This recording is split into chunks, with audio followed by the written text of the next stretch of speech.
Hi, everybody. I'm Robin Brannon from Better Together Family Therapy here in Kensington, Maryland. And I am so excited to introduce all of you to our newest therapist on staff, Nicole Filipe. Hi, Nicole.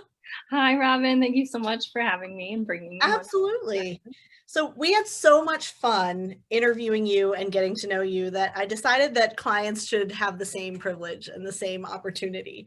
So I just wanted to talk to you a little bit about some of your specialties, some of your expertise, what you love about being a therapist so that everybody could get to know you and enjoy meeting you as much as we have. Nah, it'll be good. Yeah. Do you want to go ahead and introduce yourself just a little bit? Yeah, so my name is Nicole Filipe. I'm a licensed clinical marriage and family therapist, both here in Maryland and in California, actually. I moved from California recently, and I've been in practice for about 4 years now. So I see a wide range of clients. I have seen some kids, but more of my bread and butter as are my teens, my adults, couples, some families. Just really enjoy being a therapist. I love the work we do. Awesome. I know that you told me when we first met that you really like working with highly sensitive people. Can you tell me what that is? Okay, so my highly sensitive people, I'm a highly sensitive person myself, so I can really attest to that experience. So a highly sensitive person, um, really what that means is their nervous system is highly sensitive. Um, we often think of that just as overly emotional or things like that, but there's a couple of things that a highly sensitive person's experience kind of falls under typically. Obviously, there are quirks here and there with anybody, but so kind of they usually have like a really deep depth of processing. So they really deep dive into things. They think through all the possibilities, all of the little nooks and crannies of an idea. Another thing is they have a really big like empathic range or emotional reactivity. So they really are very, very deep feelers that can, they can sometimes pick up on other people's feelings or maybe carry them when they shouldn't. The next thing is, they're really sensitive to like subtle stimuli. So they will notice differences in all sorts of things, whereas maybe someone wouldn't have picked up on that difference. And so with all of this kind of, input coming in, one of the kind of drawbacks of the highly sensitive system is that it can really lead to overwhelm. And so often my highly sensitive people, myself included, if there is too much going on, too much news, too much stimulation, they react in a number of ways to overwhelm, just like anybody else. So they can shut down. They might get a little bit more irritable or kind of angry, maybe snap. Or they might just, the anxiety might ramp up for them, or they might just completely shut down and withdraw and or cry. Any number of those. But so those are my highly sensitive people. They range all the way. You can, it starts in childhood. It's more of a temperament thing, like an inherent characteristic of someone.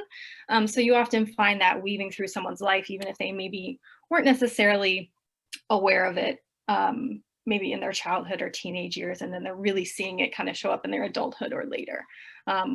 It varies when people kind of pick up on that part about themselves, like anything else. But yeah, those are my people. They have a sweet spot for me. It definitely sounds like you really love working with them. Yeah, I do. I think there's just something so unique about their experience. And also I think that it's their superpower, and yet at the same time, it can definitely be a challenge in today's world. You know, obviously not every HSP is an introvert, but some can fall that way. But it's just the level of stimulation that our world provides right now is a lot for a highly sensitive person, or an HSP is what I'll call them often. So life can be a little bit challenging in this day and age as an HSP. So yeah, I just really love walking them through that and just helping them find how to make life work for them so it's enjoyable and they love it, and they get the most out of their time. Yeah. So if a parent had a highly sensitive teenager, how would they know?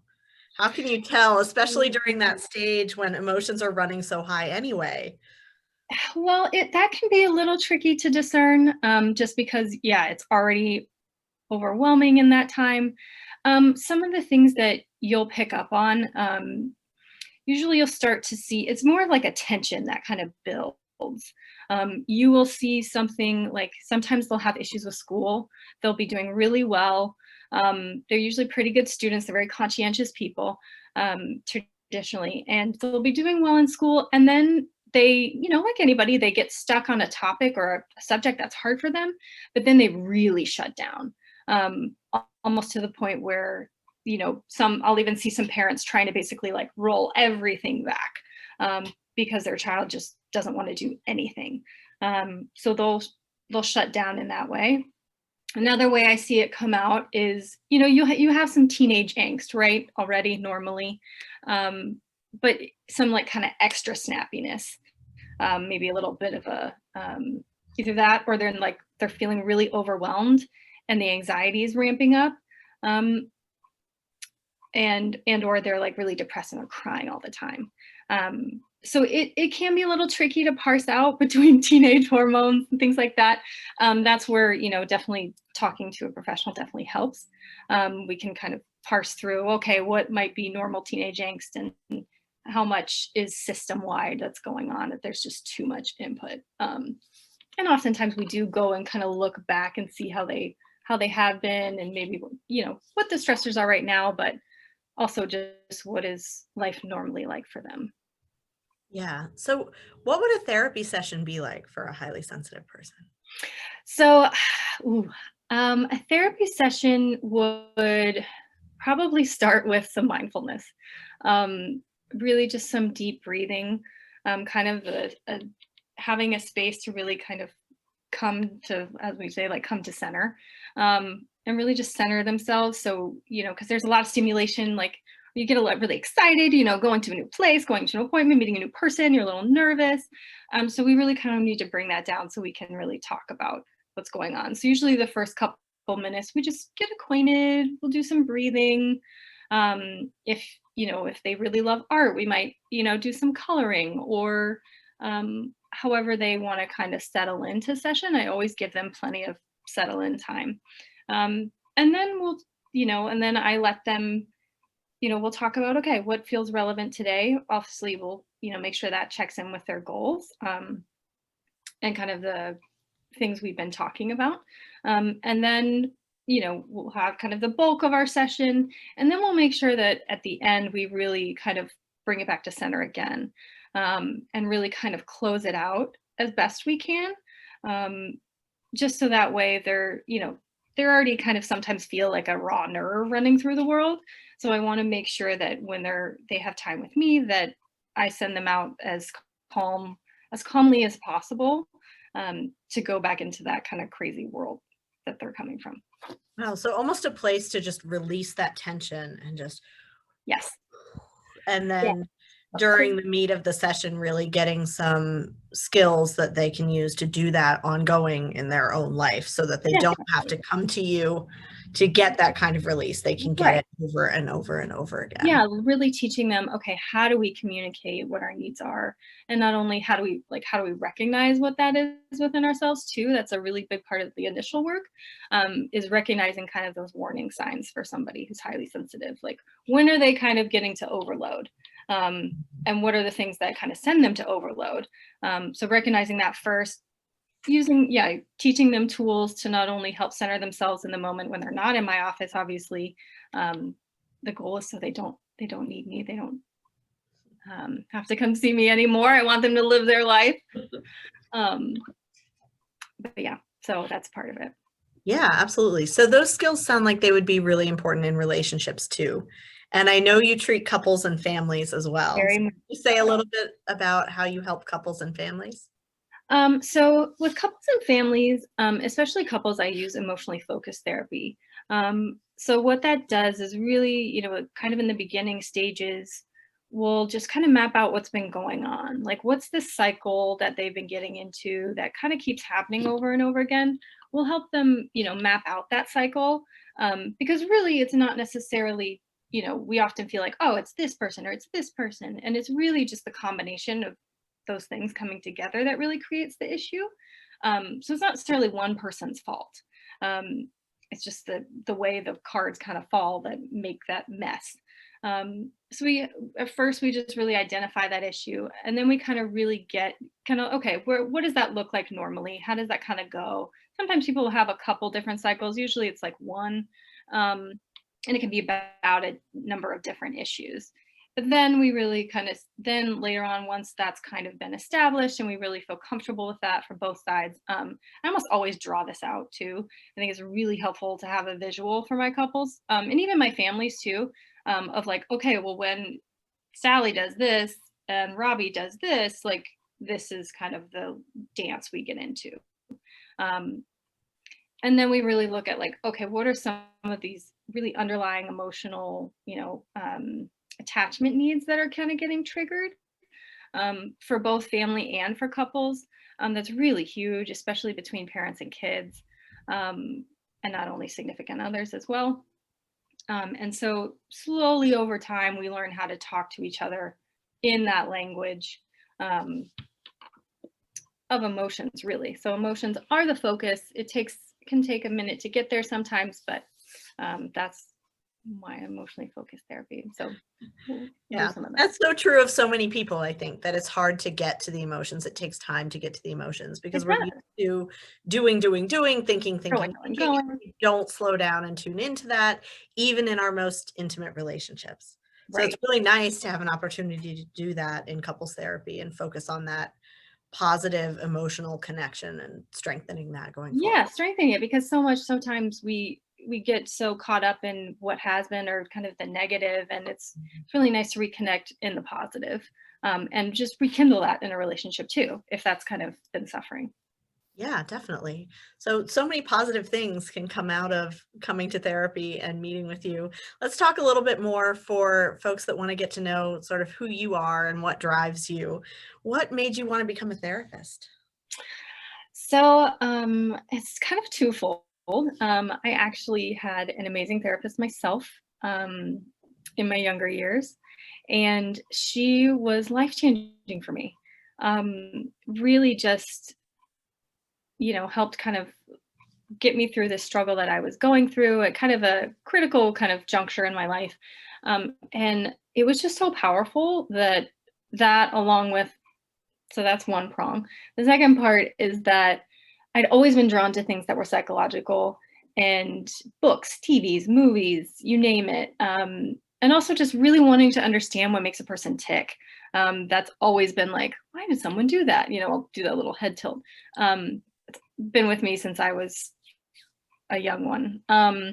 But so those two things kind of came together. And so after kind of doing some exploration, within psychology itself, through research and stuff like that, I really landed on like, actually, okay, the clinical therapeutic piece is really what I want to do. And I think what's best suited for me. So that's why I wanted to become a therapist. I think it's so powerful. Just one life at a time, one-on-one.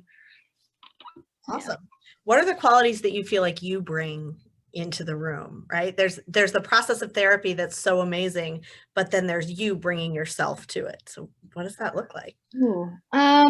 So that looks like humor, that looks like metaphors, that,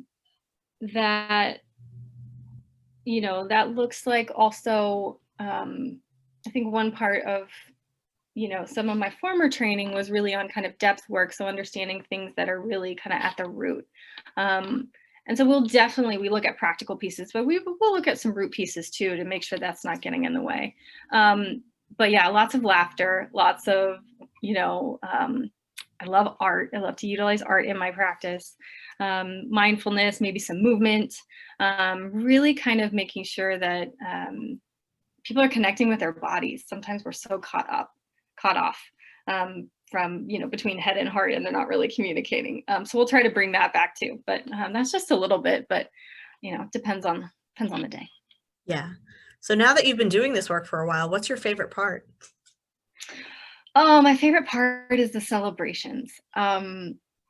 getting clients to a point to where, we've been talking about relationships for so long, and then having a client get engaged or married, if that's something they want for themselves. One of my biggest accomplishments, I think, was I had a client who actually thankfully got to walk beside all of their high school career and then watch them graduate.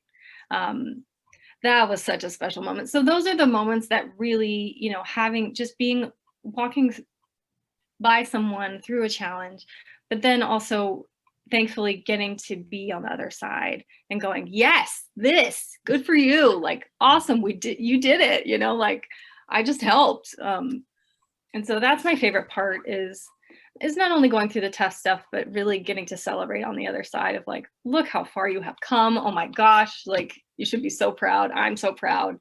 That's my favorite part. Yeah, that's great. It's so much fun to watch you experience those emotions as you're talking about it, right? I can see that you really take that journey with every client, and you feel it when they fall and you feel it when they succeed, and celebrating those successes is hugely important to us here. So I think that makes you Yes, really very great much so. for us. We really appreciate having that quality in you for sure. What else would you like people to know about you, your work? Let me think. That's a good question. I think, the biggest thing for me about my work is just really making that one-on-one connection. Or with a family, or a couple, making that connection with my clients. That's kind of what is most paramount to me. And I think it is to most therapists as well, obviously. But so we'll find whatever avenues that is where we connect with, we'll find that. So I'm not opposed to talking about Batman for a session, or if we, for one of my kids, or if we need to talk about, certain movie or genre. If that's how we kind of connect around things, then that's fine. Whatever entry point we have is where we go. So I'm really just looking to connect with that person and understand their life. I feel like most therapists, but yeah, that's really what I'm looking for in each session, and with each client, to make a meaningful connection and help in any way I can, and then send them on their beautiful way. Awesome. So how would you like your clients to feel at the end of their work with you? Ooh, at the end of their work, I want them to feel accomplished. I want them to feel proud. They have just gone through, a really tough, sometimes, journey. But hopefully there's been a lot of laughter and fun throughout the way. But I want them to feel really proud of themselves. I want them to feel that they've grown and that they feel more solid. That's really what I want for them. I want them to walk out of my office and have a little bit more spring in their step, a little bit more confidence, just in who they are and themselves, and that they can handle things. They can handle the world. They can handle whatever things are being thrown at them, even all while it is tough. And they know at the end of the day, I can get through on the other side. And I've got the tools in my pocket, from myself, and thanks to Nicole, that I'm going to be good. I'm going to be good to go. Yeah, I really want them to come out feeling stronger and more solid than when they came in. That's great. I think there are an awful lot of couples, families, teens, especially highly sensitive people, who have a lot to learn from you and a lot to gain from working with you. So I'm excited to meet really them all. excited to have them come in the door and be able to experience that growth and feel more solid and really proud of themselves going forward. Yeah, I'm excited. I'm excited to be here. Thank you so much, Robin. Oh my gosh, thank you so much for being here. It's our privilege for sure.